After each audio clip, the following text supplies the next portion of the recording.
मैंने कहीं कहा था कि संबंधों का प्राण तत्व क्या है।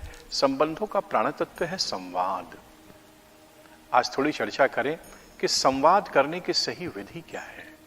क्या है संवाद?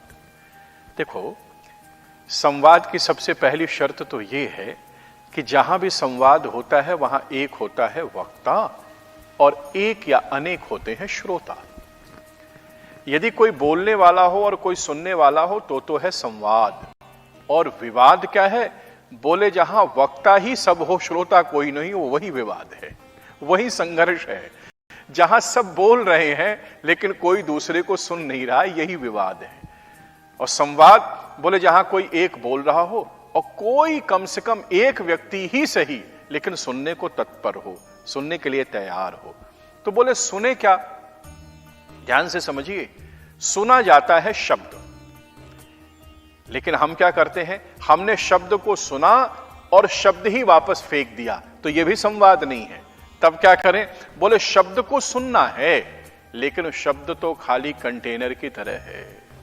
उस शब्द में दो चीजें और भी रहती हैं।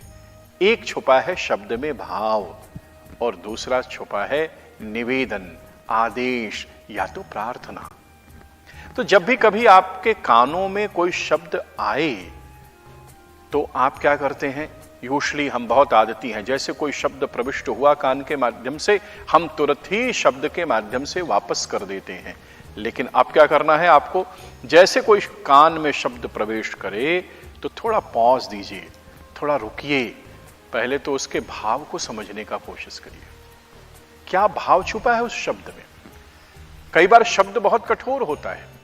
पिता पुत्र से कह देता है कि मैं तुमसे बात भी नहीं करना चाहता, लेकिन यदि आप इस कठोर शब्द में छुपी हुई भावना को समझने की कोशिश करें तो इसमें भाव तो नितांत भिन्न है। पिता वस्तुतः यह कह रहा है कि मैं तुमसे बात करना चाहता हूं। शब्द तो कठोर है कि मैं तुम्हारा मुख भी नहीं देखना चाहता, मैं तुमसे बात भी नहीं करना चाहता, लेकिन इस शब्द में छुपी हुई भावना क्या है कि थोड़ा कभी हमसे भी तो बात करो, मैं भी तुमसे कुछ बात करना चाहता हूं। तो शब्द को सुनना है, भाव को समझने की कोशिश करनी है। बोले शब्द और भाव दो ही है क्या? बोले नहीं, एक और चीज है। वह क्या है? उसी भाव में अंतर्निहित है कुछ प्रार्थना, कुछ आदेश, कुछ निवेदन। और जब उस प्रार्थना, आदेश और निवेदन को समझ करके तद अनुरूप आप व्यवहार करने लगते हैं तो ही सच्चा संवाद करते हैं। सिर्फ शब्द सुना और शब्द वापस किया तो यह संवाद नहीं है। ऐसे संबंध मधुर नहीं रह सकते। संबंधों को मधुर रखना है तो शब्द को सुनना, भाव को समझना और भाव में अंतर्निहित जो प्रार्थना या निवेदन है तद अनुरूप कार्य करने की कोशिश करना, यही संवाद की सही विधि है, संवाद का सही तरीका है। जब भी मौका होगा तो सोचिएगा जरूर।